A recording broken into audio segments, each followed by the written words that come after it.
Palastik ko. Gayang-gaya oh. Ganda ang lower leg niya oh.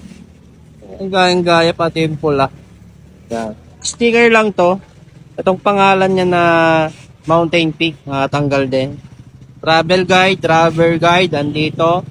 Manual lockout. Ayan, manual lockout. Lagay niya ng hangin. Ito yung kagandahan sa port na to mga paps. Naka-internal cable na siya. Dual. Ito, pwedeng sa labas pa rin. Pero kung yung frame nyo, yung latest na rin, katulad sa mga Paps Pro, ayan, nandito na. Naka-internal cable na. Ready, mga Paps. Paunahan lang kayo, bilisan yung mga Paps, konti lang dumating na ito. Limited lang stock yung yung mga ganito, sabi ni Mountain Peak. Ito kagandahan to sa mga naka-Mountain Peak na chameleon blue. Yan. Quick release, marami kayong pagpipilian na kulay. May silver, may black. Ayan, ito naman yung black niya.